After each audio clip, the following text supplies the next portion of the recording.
Hormuz బంద్, జలసంధి బయట America, లోపల ఇరాన్ నిర్బంధం. చూడండి, ఈ యొక్క ఇక్కడ ఇదేదైతే హోర్ముజ్ జలసంధి ఉందో ఈ జలసంధి కంట్రోల్ అంతా కూడా ఇరాన్ చేస్తూ ఉంది. సో ఈ బయట ఎక్కడైతే ఈ వైపు నుంచి వస్తున్నటువంటి నౌకలు ఏవైతే ఉన్నాయో ఈ హోర్ముజ్ జలసంధి దాటి పోతా ఉంటే అక్కడ కంట్రోల్ మొత్తం కూడా అమెరికా కంట్రోల్కి వస్తూ ఉంది. ఇప్పుడు వాళ్ళు ఆల్రెడీ చర్చల విఫలమైన నేపథ్యంలో జలసంధి లోపల అక్కడ ఆ ప్రాంతంలో ఇరాన్ యొక్క ఆధిపత్యం నడుస్తుంది, జలసంధి బయట అమెరికా ఆధిపత్యం నడుస్తుంది. సో మీరు విడిచిపెడితే అన్ని దేశాల నౌకలు విడిచిపెట్టాలి, లేదంటే మాత్రం ఎవరిని కూడా వదలొద్దని చెప్పేసి చాలా స్పష్టంగా అమెరికా వార్నింగ్ ఇచ్చింది. సో ఇప్పుడు ఏవైతే నౌకలు హోర్ముజ్ జలసంధి గుండా ఇరాన్ యొక్క అనుమతితోటి వెళ్తున్నాయో అది దాటిన తర్వాత అమెరికా కంట్రోల్కి వస్తుంది. అమెరికా అప్పుడు దాడి చేసేయడానికి మేము ప్రయత్నం చేస్తామని చెప్పేసి వాళ్ళు చాలా స్పష్టంగా చెప్తున్నారు. సో ఇది ఎంతవరకు ఉందో ఇది ఎంతకైనా దాడి చేసే అవకాశం ఉంది, ప్రపంచం అతలాకుతలమయ్యే అవకాశం కూడా కనబడతా ఉంది.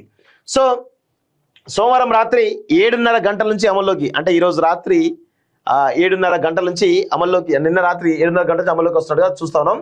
ఇరాన్ పోర్టులకు నౌకల రాకపోకలు అడ్డుకునేందుకు అమెరికా నేవీ ఏర్పాట్లు, జలసంధి దాటి వచ్చే ఇరాన్ నౌకలను పేల్చేస్తామని ట్రంప్ హెచ్చరిక, గల్ఫ్ దేశాలకు వెళ్లే వాటికి అనుమతి, తమ జోలికి వస్తే గల్ఫ్ దేశాల్లో పోర్టులకు రక్షణ లేనట్టేనని ఐఆర్జీ చెప్తా ఉంది.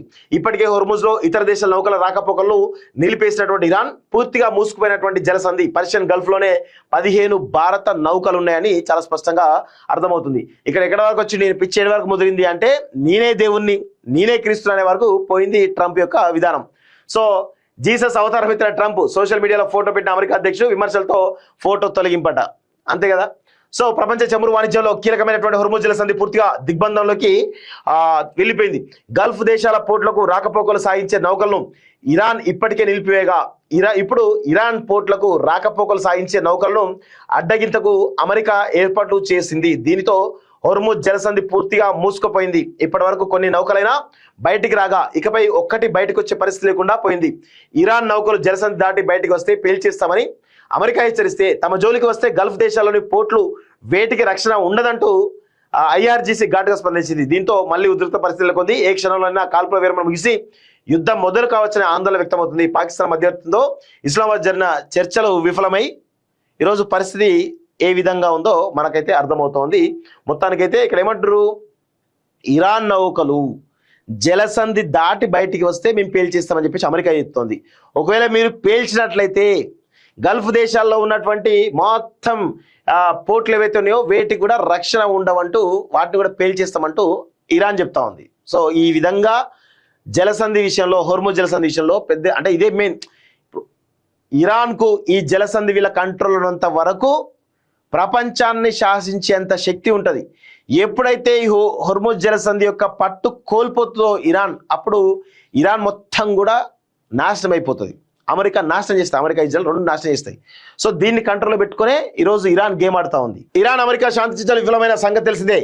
అణు కార్యక్రమాన్ని వదులుకోవడానికి ఇరాన్ అంగీకరించకపోవడంతోనే చర్చల్లో ప్రతిష్టంభన ఏర్పడిందన్న ట్రంప్ హోర్ముజ్ జలసంధిని దిగ్బంధిస్తామని హెచ్చరించారు. దీనికి సంబంధించి సోమవారం ట్రూత్ సోషల్లో పోస్ట్ పెట్టారు. ఇరాన్ పోర్టులకు వెళ్లే ఆ దేశ పోర్టుల నుంచి వచ్చే నౌకలను సోమవారం సాయంత్రం 5:30 గంటల నుంచి అడ్డుకుంటామని పేర్కొన్నారు. అధ్యక్షుడి నిర్ణయానికి అనుగుణంగా పశ్చిమాసియాలోని అమెరికా సెంట్రల్ కమాండ్ ప్రకటన విడుదల చేసింది. పర్షియన్ గల్ఫ్ తో పాటు గల్ఫ్ ఆఫ్ ఒమన్ లోని ఇరాన్ పోర్టు తీర ప్రాంతాలకు వెళ్లే అక్కడ నుంచి బయటికి బయలుదేరే అన్ని నౌకలు అడ్డుకుంటాం. అవి ఏ దేశానికి చెందినైనా సరే ఈ దిగ్బంధం వర్తిస్తుంది. హోర్ముజ్ జలసంధి మీదుగా మిగతా గల్ఫ్ దేశాలకు రాకపోకలు సాగించే నౌకలకు ఎటువంటి ఆటంకం ఉండదు. అయితే జలసంధి మీదుగా రాకపోకలు సాగించే అన్ని నౌకలు తనిఖీ చేసి అనుమతిస్తామని పేర్కొంది. ఆహారం, మందులు, ఇతర అత్యవసరాలతో కూడిన నౌకలను కూడా తనిఖీ చేస్తామని తెలిపింది.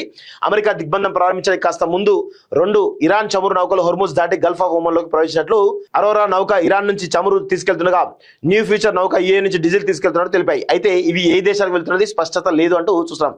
సో ముఖ్యంగా ఇరాన్ యొక్క ఆర్థిక మూలాలు దెబ్బతీసేందుకే ఈ హోర్ముజ్ జలసంధి పైన ఆధిపత్యం చెలాయించడానికి చాలా పెద్ద ఎత్తున ప్రయత్నం చేస్తున్నట్టుగా తెలుస్తోంది. గల్ఫ్ పోర్టులకు రక్షణ ఉండదు అంటూ ఐఆర్జీసీ చాలా స్పష్టంగా చెప్తుంది. చమురు మంటరే ఇరాన్ స్పీకర్ ఫార్ములా. హోర్ముజ్ జలసంధిని అమెరికా దిగ్బంధిస్తే ఈ ఏర్పడే పరిణామాలు ఎలా ఉంటాయోనన్న దానిపై ఇరాన్ పార్లమెంటరీ స్పీకర్ గణిత ఫార్ములా చెప్పారు. దిగ్బంధంతో త్వరలో భారీగా చమురు ధరలు పెరుగుతాయని సోమవారం ఆయన ట్వీట్ చేశారు. అమెరికాలో పెట్రోల్ ధరలు ఇప్పుడున్న స్థాయిలో ఉండడం ఇక గతమేనని పేర్కొన్నారు. అంటే ఫార్ములా పెట్టారు.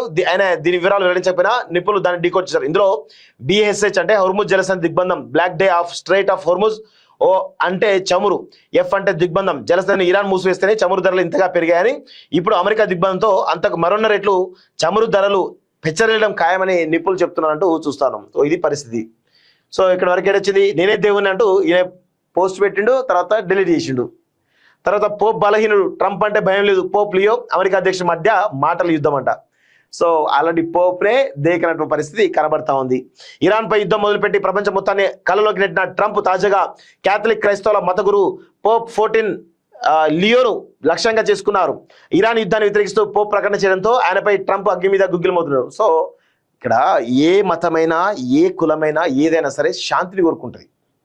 కానీ విచిత్రంగా అంటే ట్రంప్ లాంటి వాళ్ళు, మోడీ లాంటి వాళ్ళు శాంతిని కోరుకోరు. వీళ్ళు ఎప్పుడు కూడా ప్రజల మధ్య విద్వేషాలు రెచ్చగొట్టాలి, ప్రజల మధ్య అశాంతి నెలకొల్పాలి, తద్వారా లబ్ధి పొందాలనేటువంటి ఒక భారీ కుట్రను ఎప్పుడూ ప్రతిసారి కూడా చేస్తూనే ఉంటారు వీళ్ళంతా కూడా.